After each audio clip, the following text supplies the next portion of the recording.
Estamos de volta com o programa FENACON no Congresso. Hoje estou recebendo o diretor de Políticas Estratégicas e Legislativas da FENACON, Diogo Chamum. Oi, Daiane. Saudação especial ao pessoal que nos acompanha. Vamos ver se a gente consegue trazer alguns esclarecimentos sobre esse tema tão importante que é a reforma tributária. Bem, Diogo, hoje a gente vai falar um pouco sobre a nossa nota técnica que apresentamos na última semana. Vamos falar alguns pontos principais que abordamos na nota.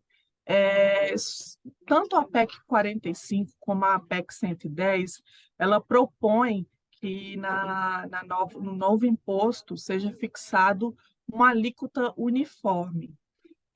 Diogo, eu quero saber de você, qual é a sua avaliação diante dessa proposta? Ela pode impactar de forma negativa ou positiva? Explica um pouco para a gente como vai funcionar. Essa questão de uma alíquota única, ela é muito... Primeiro, a gente tem que dizer aqui, né, reforçar, que o texto das PECs não trata de alíquota. As alíquotas são tratadas em questões de debate, então nós nem temos essa definição, o que é muito ruim, porque nós podemos chegar a um ponto de já se aprovar um texto e depois se discutir a alíquota. Daqui a um pouco estamos dando, a sociedade está dando, o Congresso está dando um cheque em branco para se definir uma alíquota posteriormente. Bom, mas vencendo esta etapa da não definição da alíquota no texto, a alíquota uniforme, ela não é justa, porque a gente não pode tratar situações diferentes de maneiras iguais. Então, não tem como nós definirmos uma alíquota para a indústria, por exemplo, que tem uma estrutura de insumos muito grande, num sistema não cumulativo, que é aquele que se acredita de créditos dos insumos, não pode comparar a indústria a ter o mesmo tratamento do serviço, no qual o seu principal insumo é a mão de obra, e a mão de obra não gera crédito. Então, o setor de serviços, por exemplo, ele vai aumentar a sua carga tributária em torno de 200%, porque ele vai passar de uma alíquota de 3,65% para uma alíquota de 25%, como se diz. Então, claro, gerando crédito, né? Mas, de qualquer forma, a estrutura da atividade de serviço, do segmento de serviço, ela não é composta por insumos. Então, ela não pode ter a mesma alíquota, porque ela vai pagar a mesma alíquota da indústria, por exemplo, só que a indústria tem uma série de insumos, inclusive compra de mercadorias, embalagens, fretes, tudo que envolve a questão da produção pode ser creditado, enquanto que no serviço ele não tem essa estruturação. Então, o setor de serviços ele precisa ter uma alíquota diferenciada. A gente até defende na FENACON 3 alíquotas. Então, uma alíquota referencial para comércio e indústria, uma alíquota para serviços com uma redução em relação à referencial e uma terceira alíquota para serviços essenciais, como saúde, transporte, educação, uma alíquota ainda com uma redução um pouquinho além, um pouquinho maior que a de serviços. Então, Daiane, basicamente é isso, é uma discussão ampla, importante, mas a gente precisa deixar aqui bem registrado que, do jeito que está, uma alíquota única não é justo e foge totalmente da dita equidade fiscal, na qual atividades não podem ser mais oneradas do que outras. Perfeito. Nas duas PECs também não é mencionado o regime diferenciado do Simples Nacional.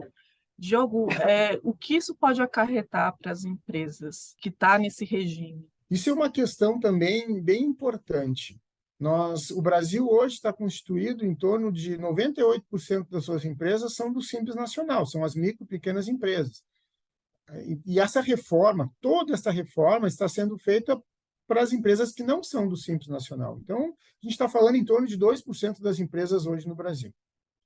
Só que, mais grave do que isso, é que a PEC 45, por exemplo, ela prevê que as empresas do Simples não vão gerar crédito quando uma empresa que vai repassar o produto for fazer compra da empresa do Simples. Ou seja, ela vai ficar menos competitiva do que uma empresa que não é do Simples. Vou dar um exemplo para tentar deixar mais claro. Se uma mercadoria de R$ 100 ela for adquirida por uma empresa a uma empresa que não é do Simples Nacional, essa empresa que não é do Simples Nacional vai gerar um crédito de imposto de em torno de R$ 25. 25% é a alíquota que está se falando. Ou seja, o custo final para esta compra será de R$ 75. Para a empresa do Simples, que não geraria o crédito, esse custo será de R$ 100, porque não vai haver a acreditação desses 25%. Então, esta medida, essa proposta, além de não tratar diretamente com as empresas do Simples, ela acaba prejudicando, deixando menos competitiva, infringindo frontalmente o dispositivo legal constitucional de tratamento diferenciado para as empresas do Simples Nacional. Então, isso é uma outra injustiça, uma outra situação que não pode passar sob pena de começar a enfraquecer de tal forma o Simples Nacional, que foi um grande avanço lá, quando criado, o Simples Nacional foi um grande início de reforma tributária.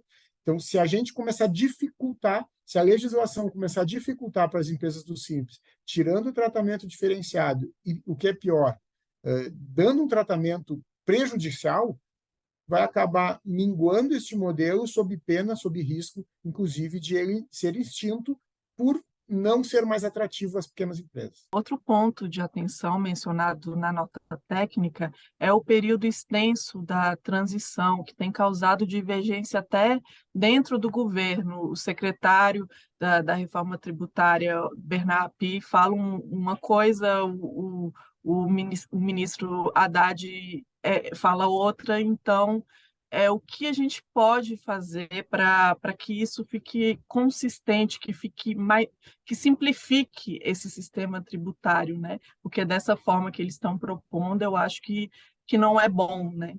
Eu entendo que a sociedade brasileira já está bem amadurecida para um debate de redução de carga tributária. Acho que já está entendido que a redução não é possível neste momento. Até porque a redução só vai poder acontecer quando o governo, o Estado, reduzir seu tamanho para ter uma necessidade menor de arrecadação e poder, sim, reduzir alíquotas e arrecadação. Ou uma economia pujante, na qual se aumente muito a base de arrecadação, a base para cálculo dos impostos, e aí sim, aumentando a base, pode sim se reduzir as alíquotas. Não é o caso neste momento.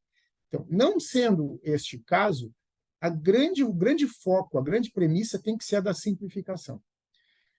E simplificar são vários dispositivos que podem ser feitos, redundância de informações, questão de cadastros diversos, são muitas coisas que podem ser alteradas. A própria retenção dos impostos e contribuições das notas fiscais de serviço, que gera todo um trâmite de tempo sem qualquer efeito prático em termos de arrecadação, porque é só uma antecipação.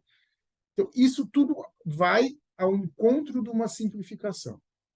A transição de 5 a 10 anos, como prevêem os textos das PECs, ela vai totalmente de encontro, ela é contrária totalmente a uma simplificação, porque pelo período da transição, né, previsto de 5 a 10 anos, conforme as PECs, são de 5 a 10 anos as empresas, através das suas assessorias contábeis, apurando impostos em 2 modelos. Então, vai ser apurado no modelo atual e no modelo criado. Isso está muito distante da simplificação. Nós temos uma estimativa da OCDE que as empresas brasileiras gastam, em média, 1.500 horas por ano para apurar e pagar impostos. Se a gente for, isso para um modelo, se a gente for trabalhar com 2 modelos, possivelmente essas horas aumentem, o que é frontalmente contrário à questão da simplificação.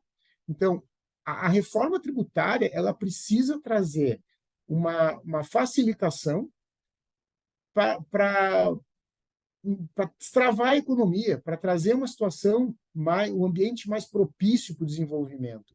E uma transição tão longa, a gente entende a importância da transição, não pode simplesmente virar lá um mês e trocar tudo, não pode. A gente também tem que reforçar que tem uma transição dos entes públicos, que chega a 50 anos, e a transição das empresas, né, do contribuinte, que varia de 5 a 10. Então, a gente não está discutindo aqui a transição dos entes públicos. A gente está discutindo aqui exclusivamente a transição para as empresas. A gente sabe que é necessária essa transição, a gente sabe que tem situações de benefícios que têm que ser tratados, nós entendemos isso. Agora, ficar 5 ou 10 anos, 5 a 10 anos, trabalhando em dois modelos, é uma coisa que é inadmissível quando se busca uma simplificação. Não temos, talvez assim, se fosse trabalhar em 1 ou 2 anos de transição, já seria um esforço gigante do meio empresarial para poder ter esse tipo de acompanhamento duplo. Mas 5 a 10 anos é uma coisa que fica muito distante de uma praticidade e da luta da luta a favor da simplificação. Bem, essa semana, representando a FENACON, o Diogo visitou alguns gabinetes para conversar e entregar a nota técnica a alguns deputados, assessores técnicos. E, Diogo, nessas conversas lá nos gabinetes, diante de tudo que foi tratado, qual é a sua perspectiva em relação ao andamento das propostas de reforma tributária lá no Congresso Nacional? Você acha que esse ano sai alguma coisa? Como é que você vê isso? Qual é a sua visão? O governo já divulgou que tem a intenção de, ainda no primeiro semestre, aprovar a primeira parte da reforma tributária, que é essa que nós estamos discutindo, que é sobre os impostos sobre o consumo, né? A PEC 45, a PEC 110, que cria lá um imposto similar, né, nos moldes do IVA, né, o Imposto de Valor Agregado. E para o segundo semestre, trabalhar com um imposto sobre a renda. Aí nós temos a tabela do imposto de renda extremamente defasada, tributação dos dividendos, o que nós já antecipamos que somos contrários em função de quando se deu a isenção dos dividendos. Lá no 1996 se criou um adicional de imposto para fazer essa compensação, então já antecipamos aqui a nossa contrariedade. Mas a expectativa, e aí não só em função dos depoimentos e das conversas que tivemos lá no Congresso esta semana, mas também pelas leituras, pelos outros contatos que tivemos com outras pessoas influentes, também ex-políticos, pessoas de alto gabarito, é que, por ser um tema central e prioritário para o governo federal e para o Congresso, a reforma tributária acaba também trazendo muita visibilidade, muitos holofotes. Então, os parlamentares e o governo federal também, eles querem estar junto, próximo à reforma e querem aprovar a reforma. Inclusive, percebemos depoimentos entusiasmados de pessoas do meio político em relação à reforma. Isso é muito preocupante, porque aqui mesmo, nesses poucos minutos que conversamos, a gente apontou alguns itens que não estão adequados, que vão piorar em relação ao que está apresentado hoje, o que existe hoje, que vigora hoje. Então, do jeito que está, não está bom. E a reforma tributária, ela tem um impacto muito grande em toda a sociedade. Se um eventual aumento de carga tributária vai acabar no preço do produto, quem paga é o consumidor, é o cidadão. Tem todo esse custo de transição, que a gente acabou de falar da transição em si, mas é um custo muito pesado de troca de investimento, equipamento, pessoas, capacitação. Então, uma reforma tributária, para avançar, ela precisa ser boa, ela precisa ser bem melhor do que está. Ela não pode ficar pior, nem se comenta, igual, não tem cabimento, e melhorar um pouquinho ela não compensa. Então, ela tem que melhorar bastante. E aí, Daiane, te respondendo objetivamente, o meu receio é que se avance na aprovação com um texto não ideal, não adequado. E aí é o nosso papel, nós como entidade, e aí a gente invoca aqui, né, a sociedade empresarial, a sociedade de todos, entidades empresariais, a se atentarem para essas distorções, para a gente poder mostrar isso, falar isso aos parlamentares que vão decidir esse futuro aí para a gente. Então, eu tenho sim receio que se avance a toque de caixa com um projeto de reforma, mas não é o caminho bom para o Brasil, não é o caminho bom para a nossa economia. A gente precisa explorar e discutir melhor esses pontos que a gente levantou, entre outros, né? São várias as questões, e deixando de lado o interesse setorial do segmento das atividades, e sim o interesse do todo, o interesse do Brasil, o interesse para a gente ter um crescimento, aí, uma economia mais pujante. Perfeito, Diogo. Muito obrigada pela explanação, pelos esclarecimentos. Eu e o Diogo estaremos acompanhando, monitorando qualquer novidade, vamos trazer aqui para todos terem conhecimento, né? E para quem quer conferir a nossa nota técnica por meio de um e-book, a gente vai colocar o link aqui abaixo do vídeo, que aí vocês vão ver com profundidade o posicionamento da FENACON frente à reforma tributária. Muito obrigada, Diogo. Eu que agradeço, reforço aqui que estamos atentos, reforço também que esse nosso e-book foi feito a várias mãos, ele está bem sucinto, ele está de fácil entendimento. Também focamos, né, nessas PECs 45 e 110, que são as que estão mais avançadas.